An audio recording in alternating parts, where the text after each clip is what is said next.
Robert Weissman is with us, the president of Public Citizen, the website citizen.org. Robert, welcome back to the program. It's great to be with you, Tom. Thanks for joining us. The president has issued his proposed rules for the EPA on cutting carbon emissions. You guys had some very thoughtful and insightful comments on them, and wanted to get your take on what's going on. Tell us about it. Well, it's a really good first step. It's an incredibly modest first step. It's dramatically short of what we need to do. And I guess ironic isn't quite the right word, but let's just use it. It's certainly ironic that the Chamber of Commerce and industry groups and industry front groups are proclaiming this is going to lead to an economic apocalypse, given how modest the rule is. And here's, I think, the key fact to understand how modest it is. The EPA is calling for a 30% reduction in carbon emissions from coal plants by the year 2030, as against what we put out in 2005. We've already achieved half those reductions. We've already dropped emissions 15% from the high point of 2005 levels without any EPA mandate and without any apocalypse befalling us. Now, that's principally, I'm guessing, for two reasons. One, we've had a recession, which cuts the amount, and two, perhaps most importantly, the fracking boom has driven down the cost of natural gas to the point that a lot of power plants have converted from dirty coal and less dirty but still dirty oil to natural gas. Do I have that right? Yeah, I think the natural gas shift is a big part. There's actually a big growth in efficiency investments and a real no longer trivial increase in reliance on wind and other renewables. It is true that we had the recession, but the economy is 10% bigger now than it was in 2005. Oh, okay. But Texas gets 20% of the electricity now from wind. Iowa the same, if my recollection is correct. That's right. I mean, what the EPA. I mean, it's possible. In fact, it's quite possible. What the EPA is calling for today is something that would occur even in the absence of the EPA rule. I mean, it's really that modest. And again, it's nowhere near what we know of the science, which should be guiding our policy on this, tells us we have to do to avert catastrophic climate change. Right. What we really should be doing is saying, $100 a ton for carbon. We should be putting a price on carbon. That's right. That's right. But still, I mean, I think it is an important step, because everything that increases the level of investment in renewables and efficiency starts to drive down the cost even further, enhances innovation, increases economies of scale, and eventually we just sort of, I think, have a positive cycle where the low-cost efficiency, the low-cost renewables are going to displace all the dirty fuels. Now, my understanding is that they're putting forward rules, which are really just guidelines and targets. There's a 120-day comment period. Then a year from then, June of 2015, they go into effect. But by going into effect, that means that the individual states have 12 months to figure out how to do it in their states, whether they're going to do it they're going to lower their emissions by increasing their efficiency. Are they going to insulate houses like crazy up in the north?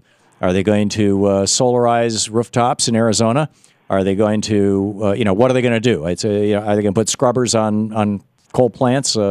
Each state will come up with their own solution, which you would think would satisfy the Federalists, the Republicans, the states' rights guys. And then the states have a year or two after that before any kind of compliance action really kicks in of a consequence. Do I have that timeline relatively right? I think that is right, and I think the key points are what you say. I mean, first of all, again, the required reduction is modest. The EPA is giving states enormous flexibility to do it in the way that they think is best, and which I think in this case actually makes sense. And the cost to consumer is very likely, as long as it's done right by the state, is very likely to be zero or even have cost savings for consumers. And you know what? A lot of the utilities actually agree and aren't complaining too much.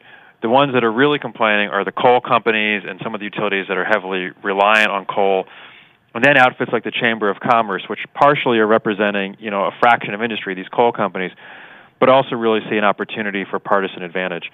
Right. So we're just having this. We're about to start. This is going to be a really big, high-profile debate that's going to go on for a year, as you say, about this EPA rule, and it is going to be very heavily divorced from economic reality, let alone scientific reality. Right, but it's going to be used against Democrats like Allison Lunderson Grimes in Kentucky, and I forget the guy's name in West Virginia, the Democrat who's running.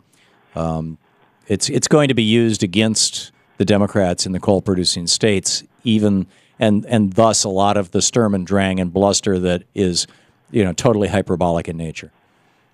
Yeah, that's right, and that's exactly what's going to be driving. I mean, again, the coal industry is just not a very big industry. You see some of these inflated numbers about hundreds of thousands of people who work for coal, but it's really very few people who work for coal. It's what's going to be driving it primarily is exactly what you said. This, this sort of the political message machines inventing problems, making up stories, outfits like the U.S. Chamber of Commerce, putting out so-called studies that are really primarily pieces of fiction. Yeah. And we're going to have a whole giant policy debate about that, claiming massive costs, massive job loss, and devastation. Well, the Chamber is claiming $50 billion. We have a $15 trillion economy. That's less than 1%, isn't it? Yeah, the 50 right. So the Chamber said it'll be $50 billion a year cost to the economy, and if that were true, it's a drop in the bucket. Pretty modest, and something you would definitely take in exchange for some important action to. That's like 5 months in Iraq. But it turns it turns out to not even be true.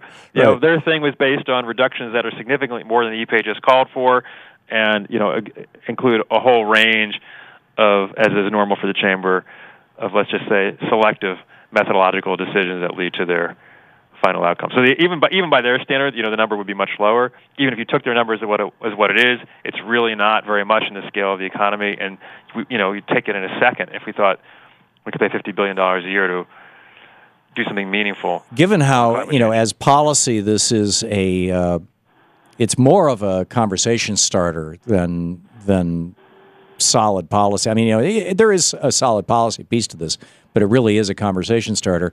But there's a significant political consequence to it coming just 5-6 months before a national election. Why did the president not wait until December to roll this out? Do you know? Well, I actually give them some credit for that. I mean, they're certainly acutely aware of the politics. They always are. If you think about that timetable that you were describing, if they wait much longer, then you can't really get the thing done during this administration. I see. And they're trying to do that, and that's great. Yeah, I would think that. Of course, we should have started 6 years ago, but in coal, depending on how you think. Yeah, in coal country and in oil country, that some of these Democrats might be well advised to say, this is great, let's try to bring 100,000 jobs to Kentucky or to West Virginia, manufacturing solar plants or building windmills. Is there any discussion of that kind of thing?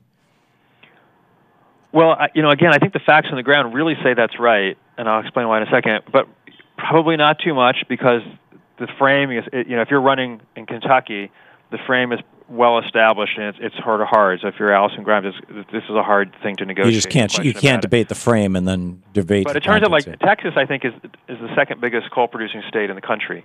There are now 5 times as many jobs in Texas in the renewable industries as there are in coal. I mean, wow. Because as you said, Texas is a giant wind producing state now. Right. But we're not talking about what if.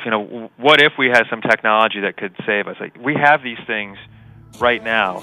They're not at the scale we need, but they're at the scale that we can be sure that they work, that we can deploy them widely, and that we can do it affordably. Right. Robert Weissman, the president of Public Citizens, citizen.org. You're doing God's work, my friend. Thank you so much for being with us today. Great to talk to you, Tom. Good talking with you too, Robert.